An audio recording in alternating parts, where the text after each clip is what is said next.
Boche gold and diamonds. Buy now pay later.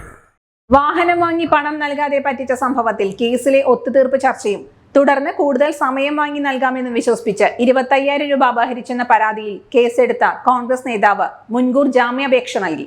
Congress Vallathol Nagar block പ്രസിഡന്റും ദേശമംഗലം പഞ്ചായത്ത് അംഗവുമായ പുതുശ്ശേരി സ്വദേശി ഷാനവാസാണ് ജില്ലാ കോടതിയിൽ മുൻകൂർ ജാമ്യാപേക്ഷ നൽകിയത്. ഷൊർണൂർ പോലീസ് സ്റ്റേഷനിലെ കേസിൽ ഉൾപ്പെട്ട പരാതിക്കാരനും പ്രതിക്കും ഒത്തുതീർപ്പിന് അനുവദിച്ച സമയം കഴിഞ്ഞെങ്കിലും കൂടുതൽ സമയം വാങ്ങി നൽകാമെന്ന് വിശ്വസിപ്പിച്ചായിരുന്നു തട്ടിപ്പ്. ഇതിനായി പോലീസുകാർക്ക് പണം നൽകണമെന്ന് വിശ്വസിപ്പിച്ചാണ് ചാലിശ്ശേരി ചാത്തന്നൂർ സ്വദേശി ഉമ്മറിൽ നിന്ന് ഷാനവാസ് 25,000 രൂപ വാങ്ങിയതെന്ന് പോലീസ് പറഞ്ഞു. 10,000 രൂപ കൂടി ആവശ്യപ്പെടുകയും ചെയ്തു എന്നതാണ് പരാതി. ഈ സംഭവത്തിൽ ജാമ്യാപേക്ഷ നൽകിയില്ലെങ്കിൽ പോലീസ് അറസ്റ്റിലേക്ക് കടന്നേക്കുമെന്ന സൂചനയിലാണ് ഷാനവാസ് കോടതിയെ സമീപിച്ചത്. പരാതിക്കാരൻ നൽകിയ മൊഴിയുടെ അടിസ്ഥാനത്തിൽ പണം നൽകിയ വാണിയംകുളത്തെ സ്ഥലത്തു നിന്നും CCTV ദൃശ്യങ്ങളും പോലീസ് ശേഖരിച്ചിട്ടുണ്ട്. മാത്രമല്ല ഉമ്മറിന്റെ ഫോണിലേക്ക് അയച്ച ശബ്ദ സന്ദേശങ്ങളും പോലീസ് കണ്ടെടുത്തിട്ടുണ്ട്. ഇതെല്ലാം ലഭിച്ചതോടെ കോൺഗ്രസ് നേതാവിനെ അറസ്റ്റ് ചെയ്യേണ്ടി വരുമെന്ന തീരുമാനത്തിൽ തന്നെയാണ് പോലീസ്. കോടതി ജാമ്യാപേക്ഷ പരിഗണിക്കുന്നതുവരെ അറസ്റ്റ് ഉണ്ടാവില്ല.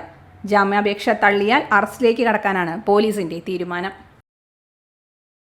ആരോഗ്യത്തോടെ ഇരിക്കാം, മികച്ച പരിചരണം ഞങ്ങളുടെ ഉറപ്പ്. Shoranur medical trust, Shoranur. Dot view news. കാഴ്ചകളാണ് ലോകം, കണ്ടു തുടങ്ങുക.